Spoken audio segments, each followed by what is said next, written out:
Con su venia, compañero presidente, compañeros senadores, compañeras senadoras, es importante que el debate sea el que defina las posiciones, y creo que el planteamiento que hemos hecho como grupo parlamentario del PRD, finalmente les agradecemos, yo se los quiero agradecer, a que no impusieron su mayoría para que este debate no se llevara a cabo. Al final, lo hemos dicho, se impondrá la democracia y el que tenga más votos, pues ese ganará. Pero lo importante de todo esto es que el pueblo de México está viendo que las posiciones aquí se confrontan, está viendo que la concepción que tenemos de México desde las diferentes visiones de los grupos parlamentarios que hoy están aquí representados en el Senado de la República, están confrontando. Al final, la idea o la ilusión del pueblo es votar por un senador de la República para que vele por sus sagrados intereses. Esa es la ilusión de nuestro pueblo. Y a la hora de votar, cada uno lo califica el pueblo. Si realmente cumplió con ese objetivo, el pueblo le dará una calificación positiva,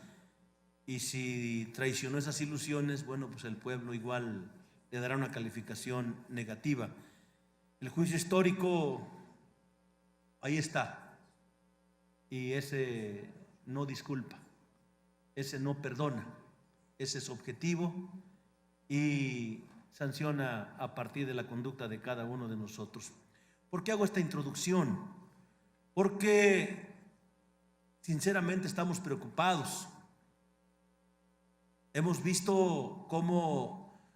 el esfuerzo de nuestro pueblo, que se da en 1938 acompañando la medida patriótica del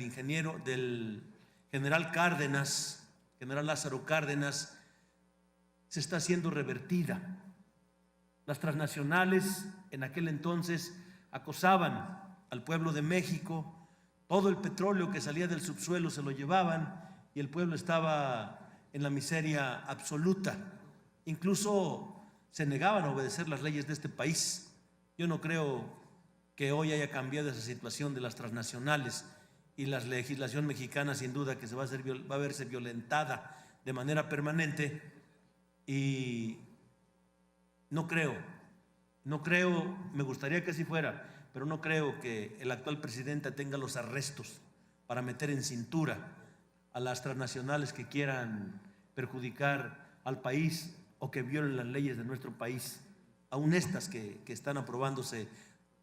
muchas a favor de esas transnacionales. Compañeros senadores, compañeras senadoras, en el presente dictamen, donde se expide la Ley de Petróleos Mexicanos y la Ley de la Comisión Federal de Electricidad, y se reforman diversas disposiciones de la Ley Federal de las entidades paraestatales, la Ley de Adquisiciones, Arrendamiento y Servicios del Sector Público y la Ley de Obras Públicas y Servicios Relacionados,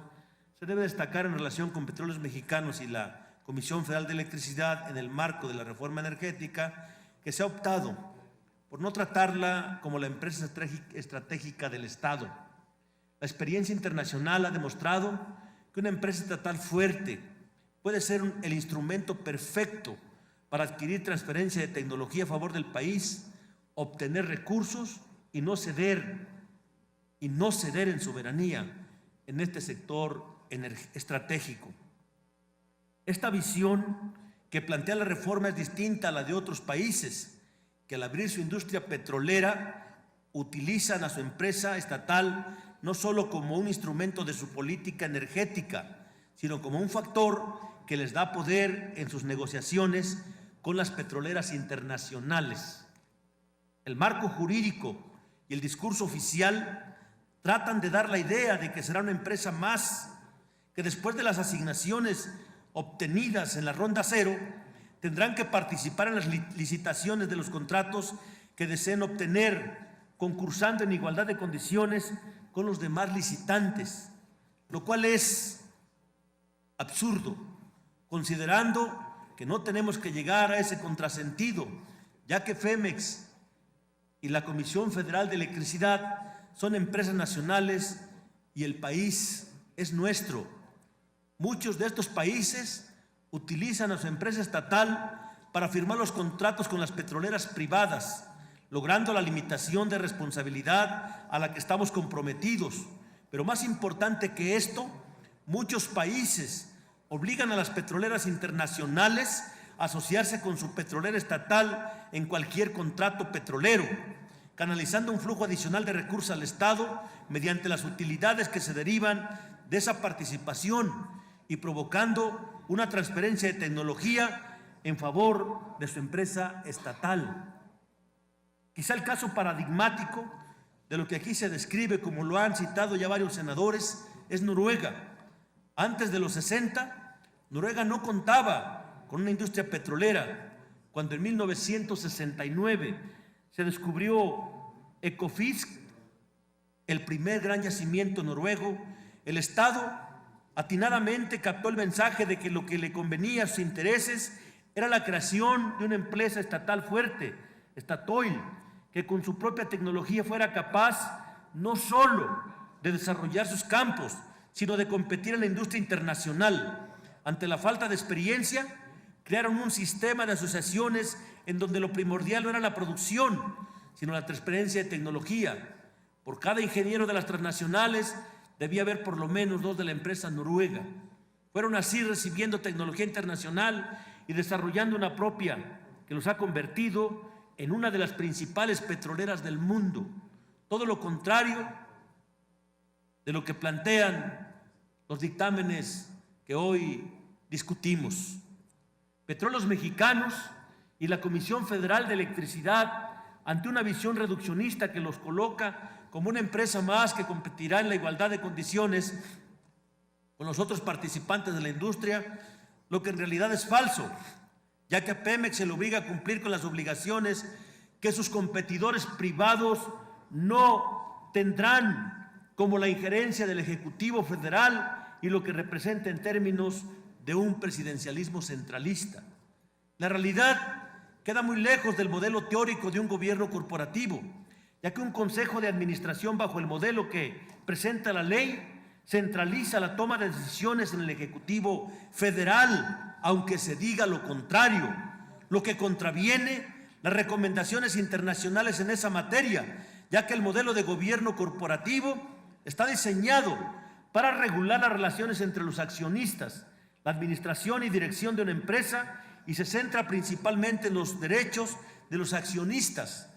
el trato equitativo entre accionistas, el papel que deben jugar las partes interesadas de la empresa, la transparencia y la revelación de la información importante por parte de la empresa y la responsabilidad del Consejo de Administración y sus miembros ante la empresa y los accionistas.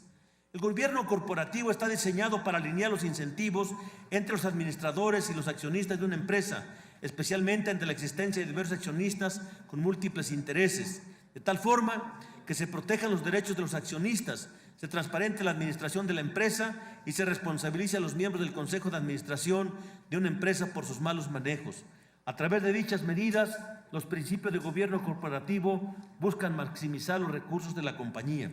En particular, de acuerdo con las directrices de la OCDE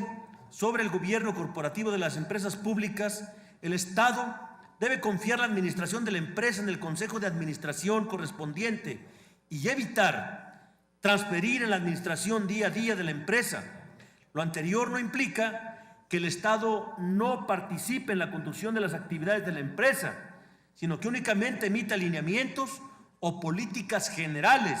y confíe la administración cotidiana en los miembros del Consejo de Administración, para lo cual es trascendental que el Estado respete la independencia de los consejeros, lo que no se hace en la propuesta. Ya mis compañeros senadores, la senadora Dolores Padierna, el senador Luis Sánchez, el senador Zoé Robledo, han insistido porque este consejo no va a ser independiente, Y es necesario que se respete la independencia de los consejeros, que no deben guiarse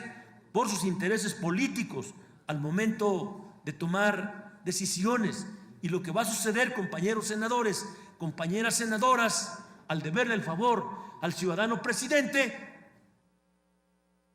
está clarísimo que la única línea que respetarán y que obedecerán ciegamente será precisamente la que les indique el ciudadano presidente de la República. Senador, Estoy concluyendo un minutito, presidente. Estos planteamientos normativos para la Ley de Petróleos Mexicanos y la Ley de la Comisión Federal de Electricidad generan un modelo que consideramos dañino.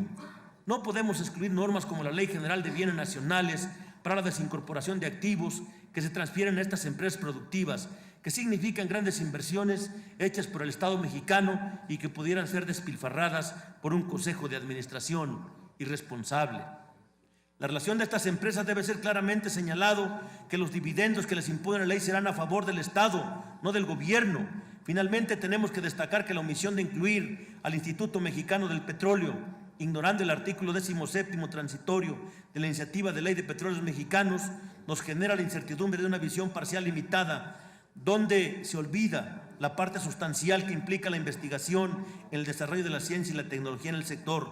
Compañeros senadores, compañeras senadoras, pasemos a la historia como senadores que siempre velamos por los sagrados intereses del pueblo y no por lo contrario. Por su atención, muchas gracias. Gracias, senador.